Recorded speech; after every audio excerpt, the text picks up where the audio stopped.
Biografía y obra de Marco Tulio Cicerón. Biografía y labor política.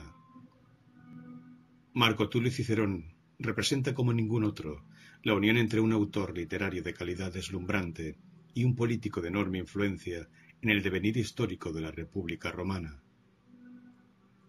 Por este motivo, Cicerón merece un puesto de excepción tanto en los manuales de historia de la literatura latina como en los tratados de teoría política romana.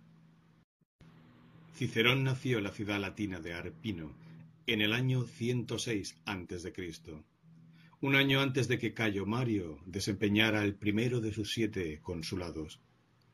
Los Tulios de Arpino eran una familia del ordo equester que había desempeñado altos cargos de la administración municipal, pero que jamás habían logrado dar el salto a la gran política de Roma. El padre de Cicerón logró, sin embargo, que sus 2 hijos, Marco y Quinto, se educaran en Roma desde niños, compartiendo aprendizaje y vivencias con los hijos de la alta aristocracia de la urbe. Aunque sabemos muy poco de la infancia y la primera juventud de Cicerón, él mismo nos cuenta en sus escritos que aprendió retórica y teoría política de la mano de algunos de los mejores oradores de su tiempo: Mucio Escévola, Marco Craso y Marco Antonio el Orador.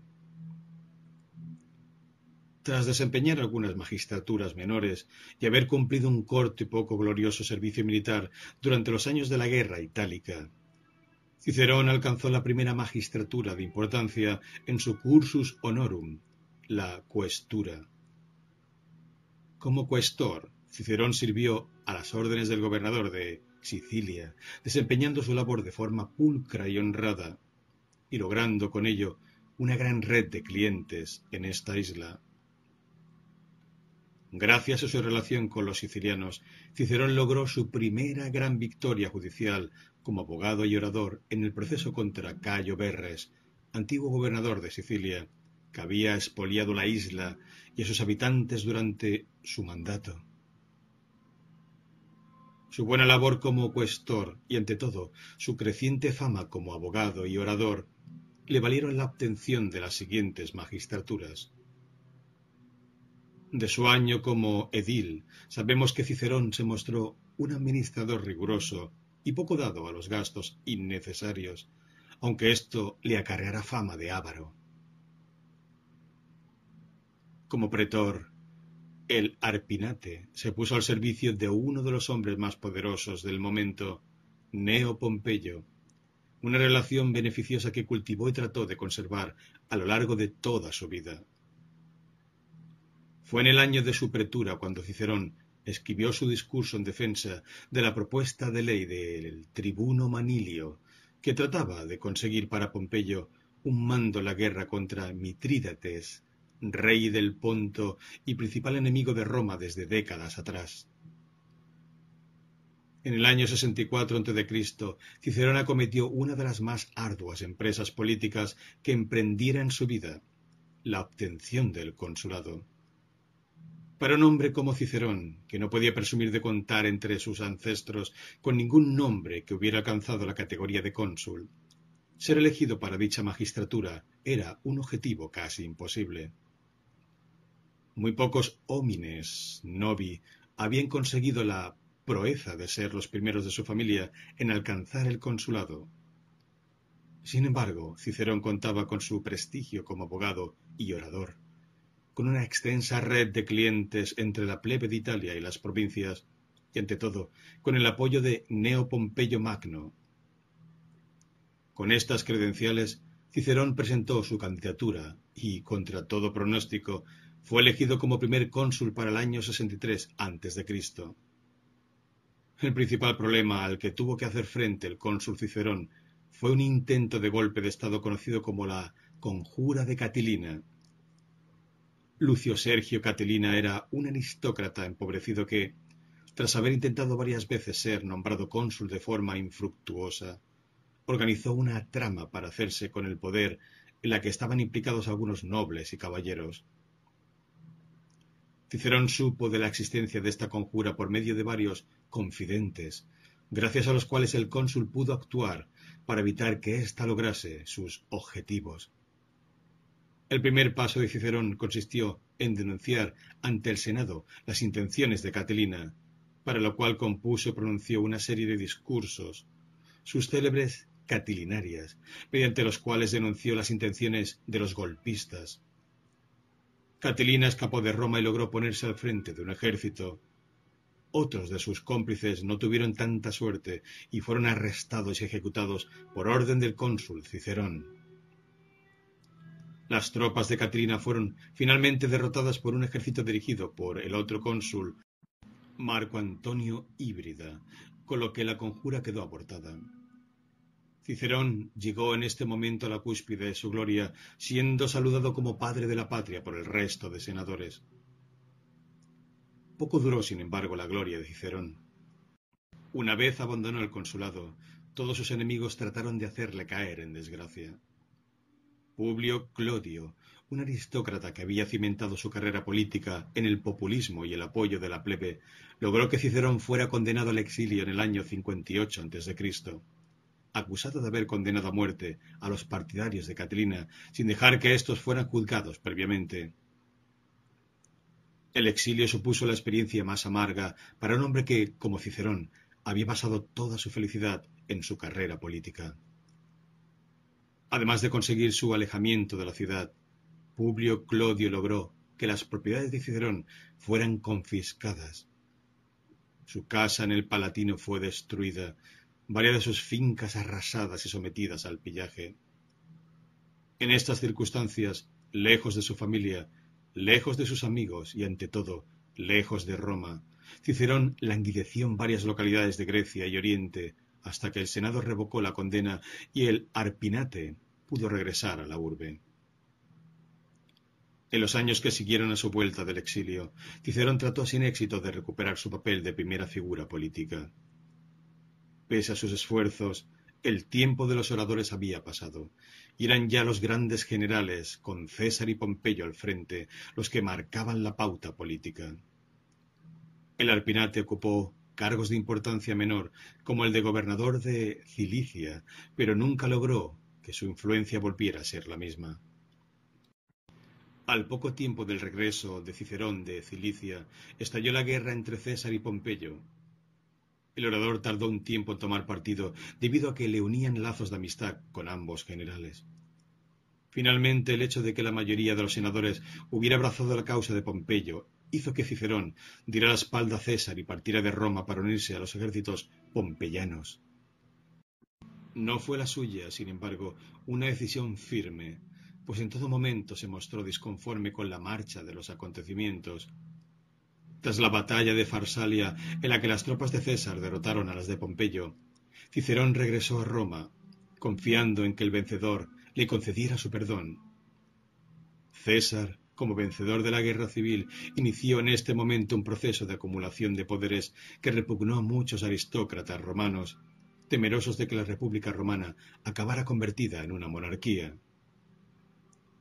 Pese a ser un republicano convencido, Cicerón no hizo causa activa contra la dictadura de César, limitándose a mostrar su desacuerdo en el ámbito de la intimidad, en sus cartas privadas y en reuniones con sus amigos. Cuando un grupo de aristócratas encabezados por Bruto y Casio tramaron el asesinato de César, dejaron a Cicerón al margen, pues no confiaban en su carácter dubitativo y poco seguro. Es muy probable, por tanto, que el asesinato de César cogiera a Cicerón por sorpresa, algo que no le impidió apresurarse en alabar con todas sus fuerzas a los aristócratas que habían acabado con el tirano. Tras el asesinato de César, comienza el último período de la vida de Cicerón. La muerte de la mayoría de senadores ancianos, bien por vejez, bien por causa de la guerra civil, hacía del Alpinate uno de los nobles romanos con más experiencia en la política republicana, un papel del que el propio Cicerón era muy consciente. Pese a sus esfuerzos por lograr que las instituciones de la República volvieran a su funcionamiento habitual, la guerra civil no tardó en volver a estallar, esta vez entre los herederos de César y sus asesinos. Mientras en el anterior conflicto Cicerón había mostrado una actitud poco decidida, En esta ocasión el Arpinate se puso a la cabeza de quienes defendían la legalidad republicana, representada, a juicio del orador, en Bruto y Casio, los asesinos de César. Cicerón puso en este momento toda la fuerza de su oratoria al servicio de la República, y para ello atacó al que consideraba el mayor enemigo de la libertad de Roma, el general Marco Antonio. En sus célebres Filípicas, Cicerón atacó a Antonio por su crueldad, por sus vicios, por su ambición y por su negativa a licenciar unas tropas que eran una amenaza constante para la República. Estos discursos contra Marco Antonio representan el momento de máximo esplendor de la oratoria latina, además del canto de cisne de Marco Tulio Cicerón. La suerte, sin embargo, no sonrió al Arpinate. En la batalla de Filipos se enfrentaron las tropas de los herederos de César, con Antonio y Octaviano al frente, con los ejércitos de Bruto y Casio. Estos últimos fueron derrotados y Roma quedó en manos de los cesarianos. La primera medida que tomaron los nuevos amos de Roma fue la publicación de unas listas de enemigos a los que había que eliminar. Marco Antonio se aseguró de que el nombre Cicerón apareciera el primero de la lista. El orador trató de escapar de Italia, pero una vez más su carácter dubitativo le impidió llegar demasiado lejos. Los hombres de Antonio le dieron alcance a pocos días de marcha desde Roma. Cicerón fue ejecutado. Su cabeza y sus manos fueron enviadas a Antonio para que las exhibiera en el foro como un trofeo de guerra personal. De este modo terminó sus días Marco Tulio Cicerón. Su nombre, sin embargo, perduró en las generaciones posteriores como símbolo de lucha por la libertad y contra la tiranía. Cicerón como orador, los discursos. Aunque la obra de Cicerón abarcó muchos géneros, fue la oratoria la que le llevó a sobresalir entre sus coetáneos y el que le sitúa hoy en un puesto de excepción en el marco de la literatura universal. Conservamos un total de 58 discursos de Cicerón de forma íntegra o casi íntegra, aunque tenemos noticias y fragmentos de muchos otros que, por desgracia, se han perdido de forma aparentemente definitiva. El estilo retórico de Cicerón es uno de los más cuidados y pulidos de toda la retórica latina. En ellos, el orador pone en práctica todos los principios desarrollados por la oratoria griega. División del discurso en partes muy marcadas, adecuación del tono y los periodos sintácticos a cada una de las partes.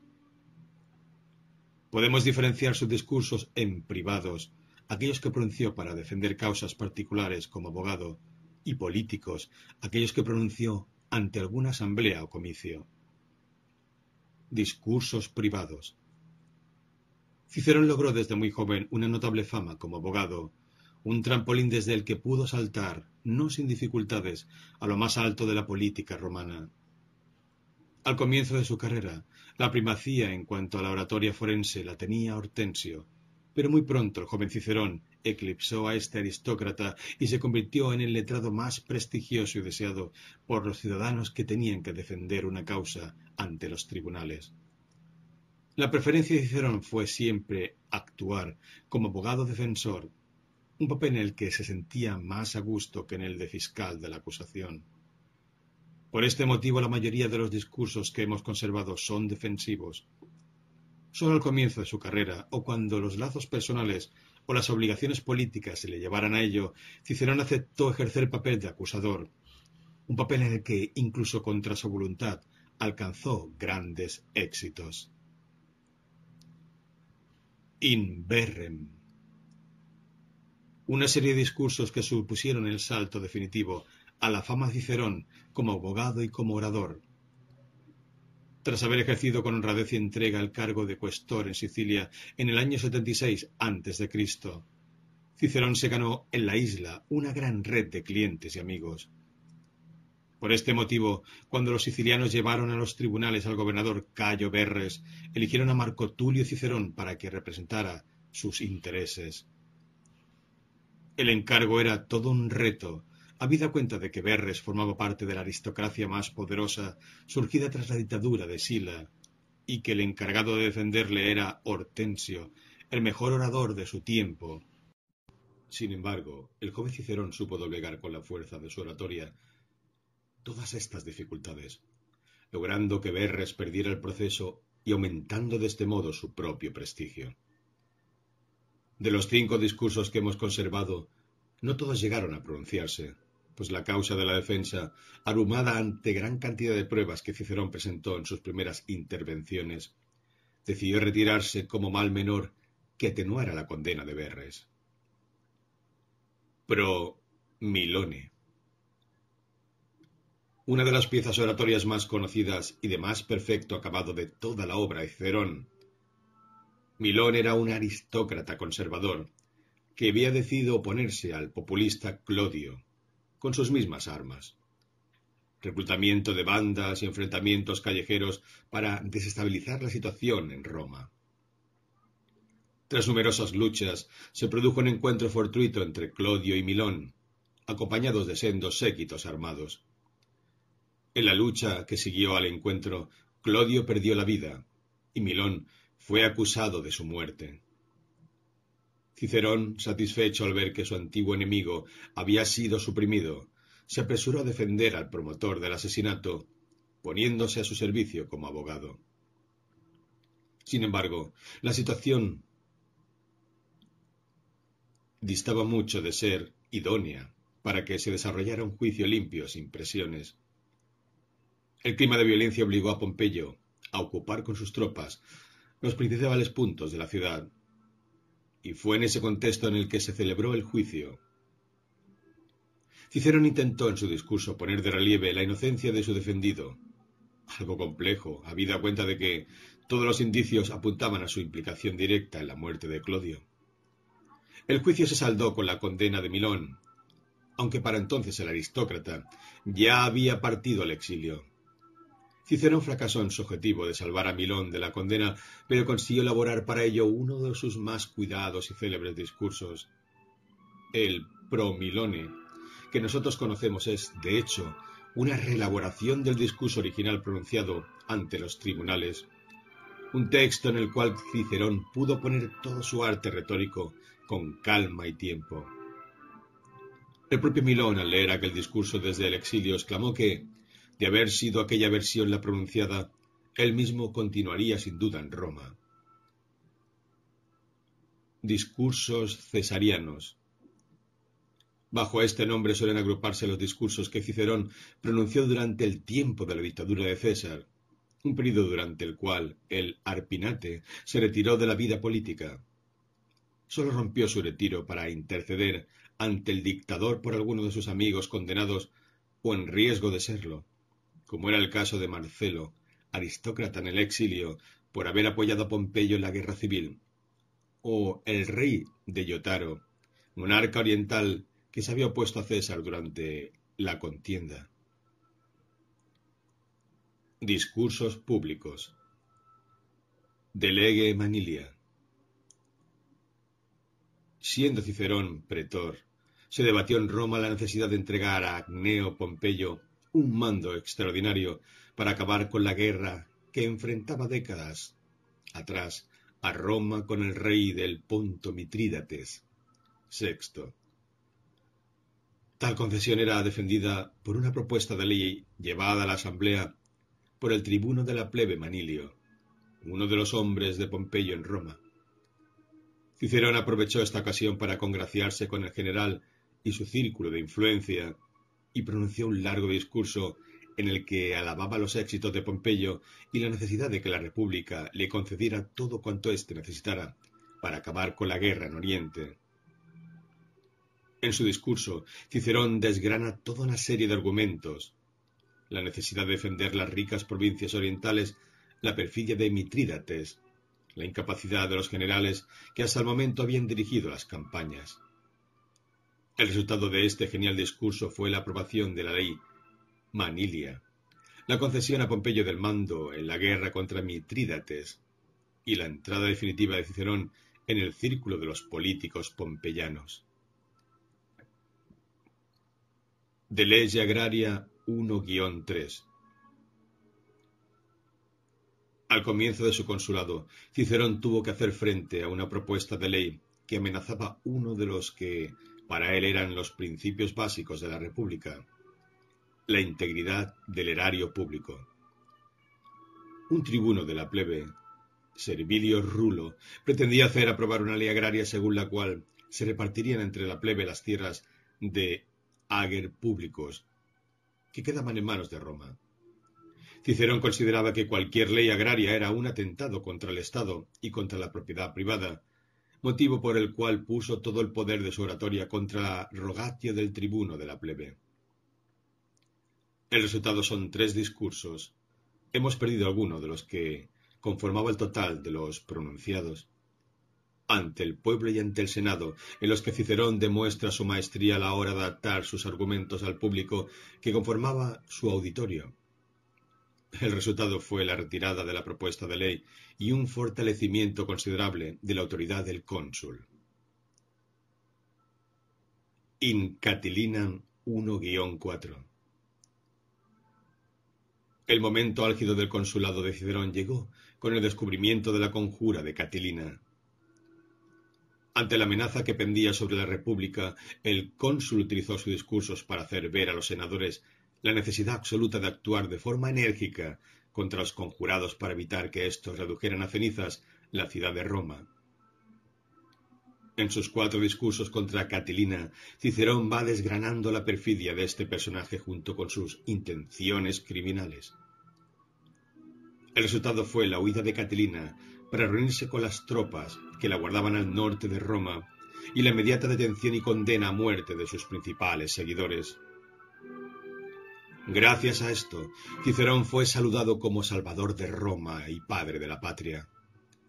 Los discursos contra Catilina se cuentan entre las piezas más célebres de toda la literatura latina, hasta el punto de que varias generaciones de estudiantes aprendieron sus primeros rudimentos de latín sobre este texto, hoy considerado ya un clásico inmortal. Discursos tras el regreso del exilio.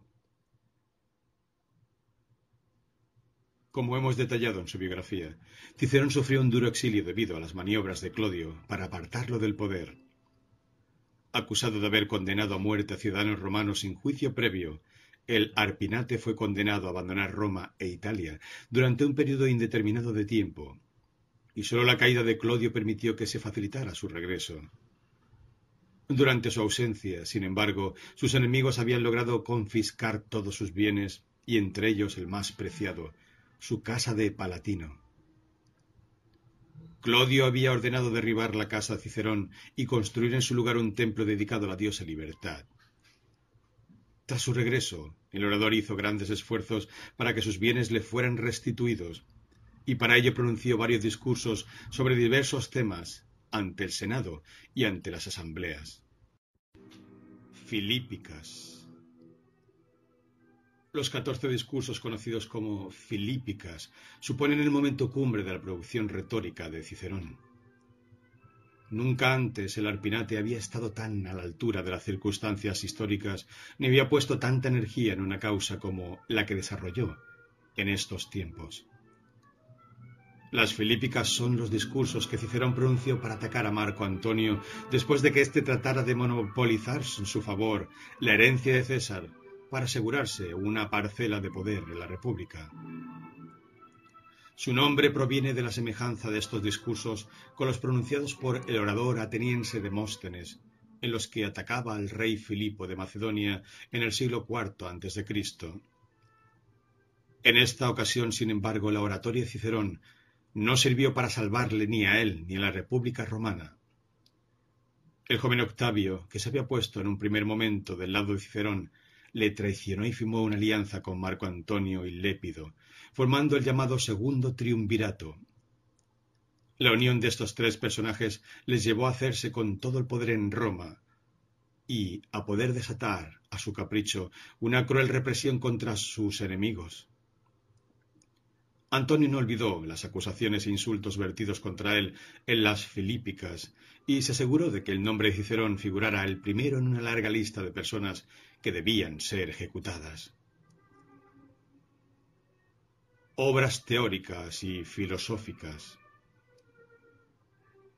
En su obra filosófica Cicerón apenas hace ningún aporte original. El Arpinate se limita a hacer una síntesis personal de los principios de diversas corrientes de la filosofía helenística, especialmente el platonismo, mientras critica las posturas extremas de los epicúreos y los estoicos. El mérito de Cicerón en el campo de la filosofía consiste en su capacidad para adaptar a la lengua latina conceptos complejos que no tenían modo de ser expresados antes de él. Una labor que resultó fundamental para el desarrollo de la filosofía posterior y, ante todo, del cristianismo occidental. Las obras teóricas de Cicerón son un intento de reflexionar acerca de sus principales obsesiones vitales, la política y la oratoria. A la oratoria le dedicó un gran número de obras, comenzando a reflexionar acerca de este tema desde muy joven. A la política le dedicó una gran obra que, por desgracia, hemos perdido en gran parte, el De República, así como un diálogo dedicado al sistema legislativo y jurídico romano, el De Legibus. De República. En esta obra Cicerón sigue en su línea habitual de copiar el estilo literario y discursivo de Platón.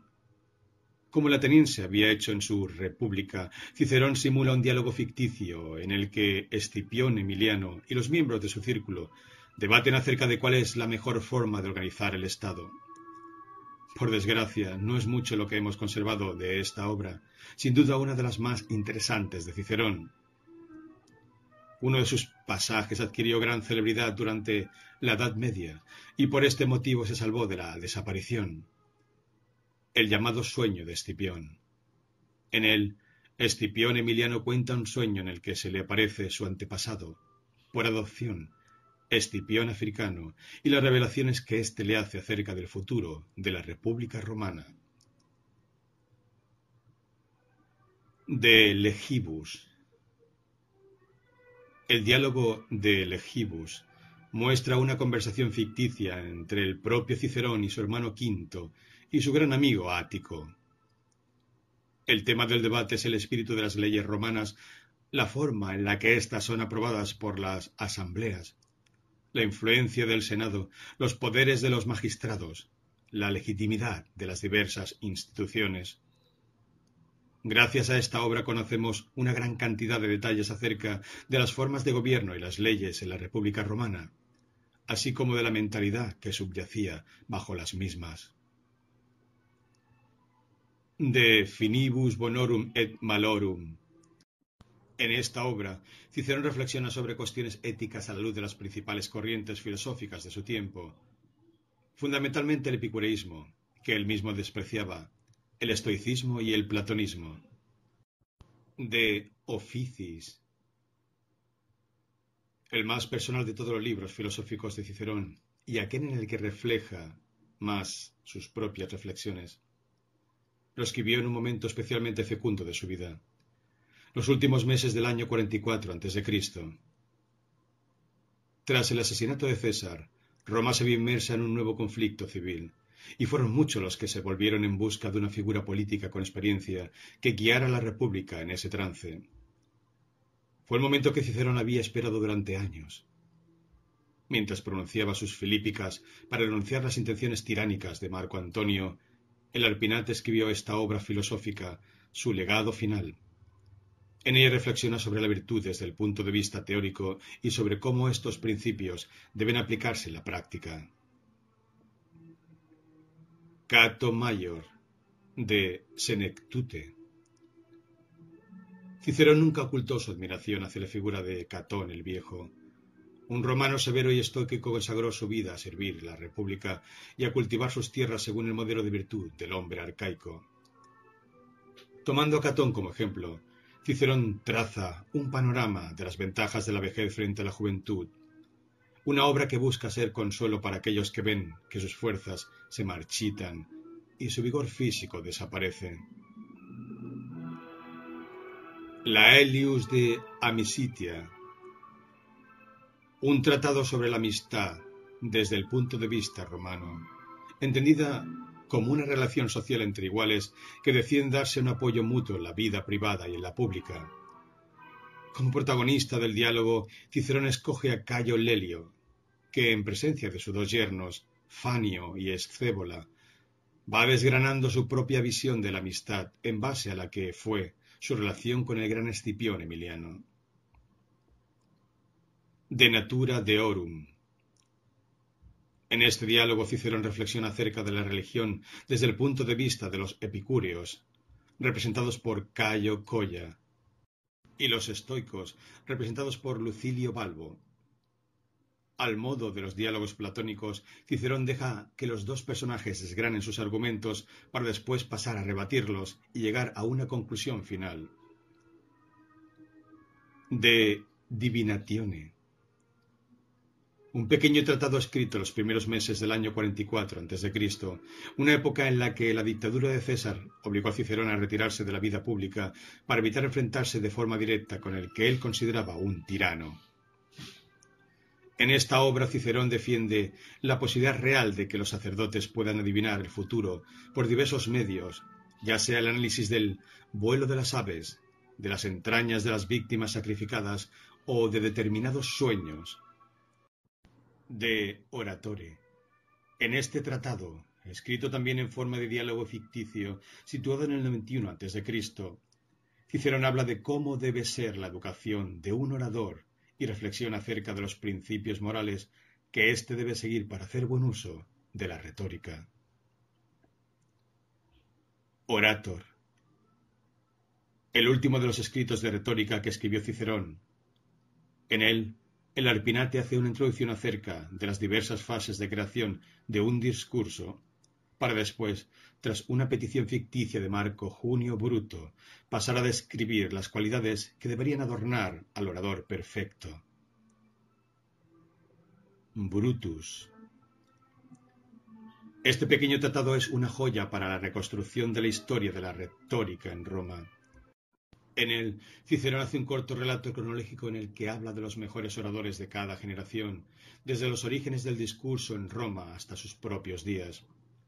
Gracias a esta obra hemos conservado numerosos datos biográficos de personajes muy importantes en la historia de la República Romana. Las cartas. Las cartas de Cicerón son una de las grandes joyas que nos ha legado la antigüedad. Aunque no conocemos con exactitud el proceso de su conservación, es muy probable que éstas comenzaran a circular publicadas desde la misma muerte del Arpinate, y que el responsable de su publicación no fuera otro que su gran amigo Ático.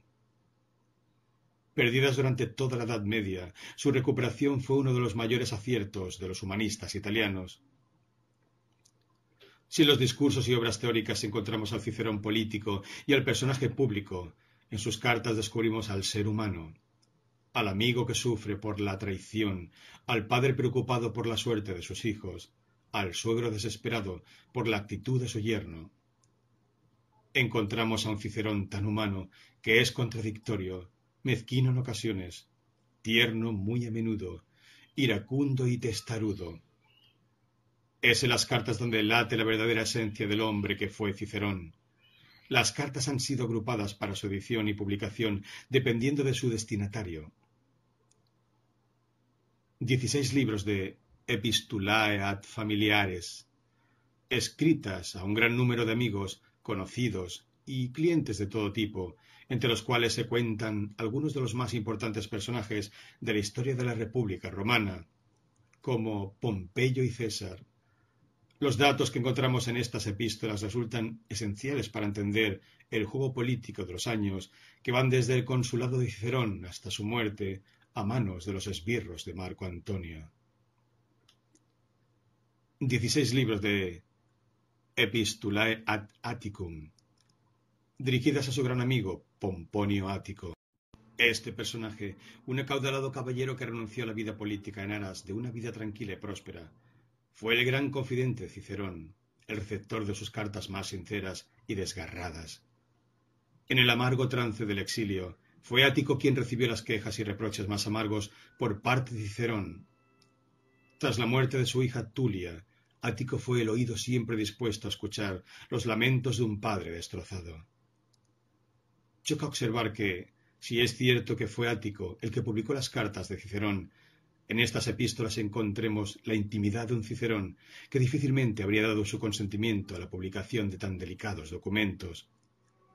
Dado que no conservamos las respuestas de Ático, es probable que él mismo la destruyera para salvaguardar su posicionamiento político en una época tan controvertida como fueron los inicios del Principado de Augusto. 3 libros de Epistulae ad Quintum Fratrem, dirigidas a su hermano Quinto Tulio Cicerón. Aunque la relación entre ambos pasó por momentos difíciles, Quinto siempre mantuvo un profundo respeto hacia la figura de su hermano Marco. Las cartas entre ambos hermanos muestran una tierna complicidad de 2 políticos que se intercambian consejos y advertencias, aunque fuera siempre el mayor el que tuviera la última palabra. Especialmente difícil fue para Quinto la decisión de abandonar a César, junto al que había luchado en la Galia, para seguir a su hermano en pos de Pompeyo. Esta situación generó no pocos enfrentamientos entre ambos, enfrentamientos que quedaron plasmados en su intercambio epistolar. 9 libros de Epistulae ad Marcum Brutum, con Bruto, el asesino de César, como su destinatario. Entre este personaje y Cicerón se desarrolló una profunda amistad basada en el respeto que el primero sentía por el orador. No se oculta, sin embargo, que estas relaciones no fueron siempre tan estrechas, pues en la época en la que Cicerón fue gobernador de Cilicia, tuvo que parar los pies a Bruto para evitar sus abusos sobre algunas poblaciones orientales.